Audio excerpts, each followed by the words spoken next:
Hari ini Alhamdulillah kita ada tetamu hebat kita, seorang yang orang kata terkenal di negara-negara Arab. Bertuah kerana beliau dapat hadir dalam sesi pertemuan kita pada pagi ini, tengah hari ini. Jadi saya kenalkan Tuan Haji Israfil Al-Zil.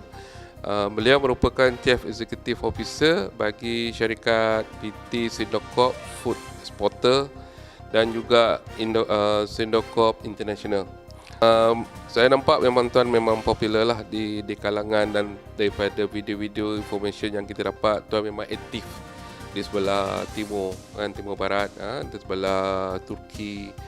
Saya nak tanya pengalaman tuan lah selama beberapa tahun, apa yang tuan nampak di segi aspek produk-produk di sana, permintaan utama sekali dengan produk-produk daripada Malaysia. Minta nasihat lah pada tuan.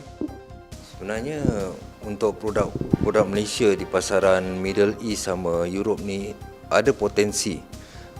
Cuma ada beberapa perkara lah yang kita nak kena fokuskan tentang packaging yang sesuai, tentang size packaging pun termasuk bukan packaging aja, tapi dia size packaging jangan terlalu besar, terlalu berat, dan juga harga yang sesuai, because pesaing di luar tu agak beza dengan produk-produk yang kita dapat. Jadi untuk dapatkan pasaran tu insya-Allah memang ada, cuma kita nak kena meet the right person dan understand the market, dia punya buying power, dia punya currency, baru kita dapat dapat masuk, tahu dengan siapa yang kita nak approach.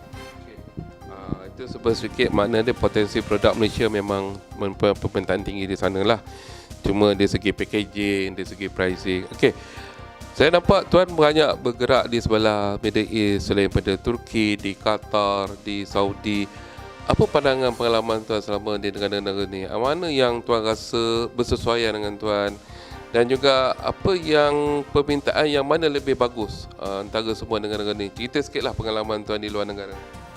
Okey, pengalaman saya tak banyak sangat lah, tapi actually banyak produk yang saya buat selama ni untuk trading. Kalau di Timur Tengah tu kebanyakan produk dia daripada India, daripada ni. Tapi kalau produk-produk Malaysia dan produk Indonesia, banyak produk dia yang kreatif. Produk yang kreatif yang kalau diorang nampak kan macam wow. Cuma bila dia ada wow factor tu, tapi bila rasa belum lagi sesuai, tapi demand tetap ada. When we mention Malaysia je, produk Malaysia doang terus yakin produk ni ada quality dan halal. Itu yang the plus point lah, advantage untuk pasaran Timur Tengah dengan Europe. Okey, itu kita faham makna dia permintaan tinggi daripada negara-negara Arab ni lah, di Europe apa semua kan.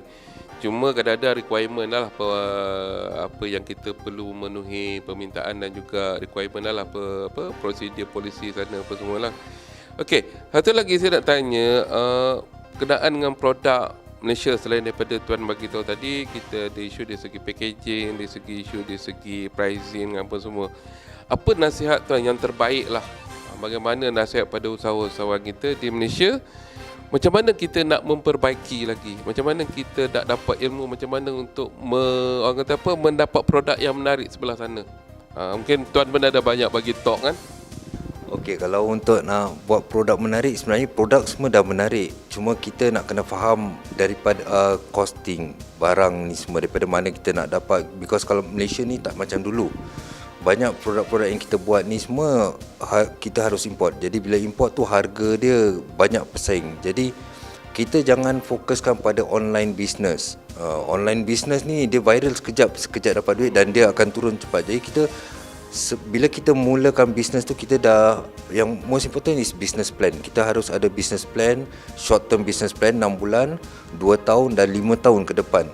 Di manakah kita nak kita punya produk ni 5 tahun ke depan. Kalau kita dah pernah terfikir tentang ekspor, bermakna dari sekarang ni kita mula belajar packaging yang cara standard ekspor, seperti barcode yang GS1 untuk ekspor dan banyak. Jadi kita teruskan ambil ilmu sebanyak mungkin, dan kita harus beranilah dalam bisnes ni. Kita kena cinta dua perkara ni baru kita boleh sukses.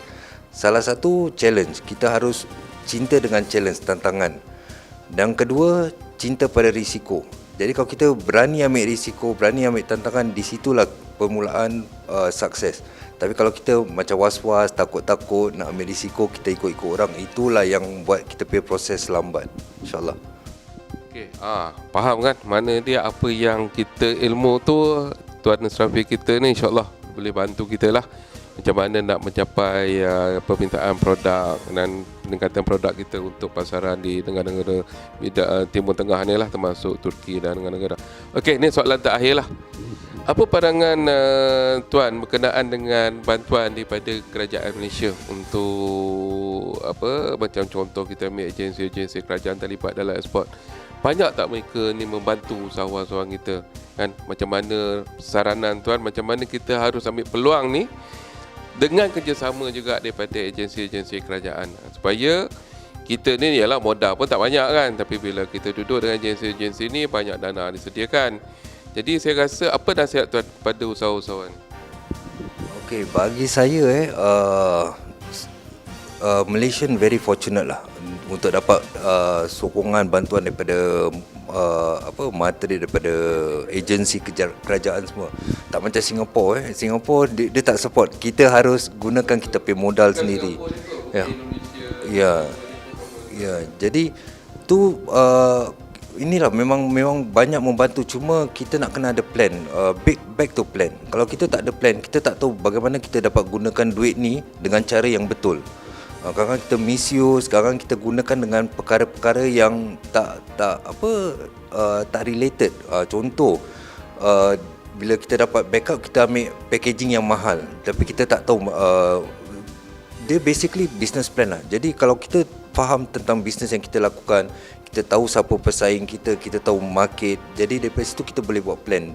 Bila kita ada plan, ini sangat membantu because untuk dapat bantuan ni bukan mudah dan walaupun bantuan dia tak sebanyak gitu, tapi itu sangat membantu bagi usahawan untuk go to the next level dan untuk perkenalkan produk-produk Malaysia di antarabangsa.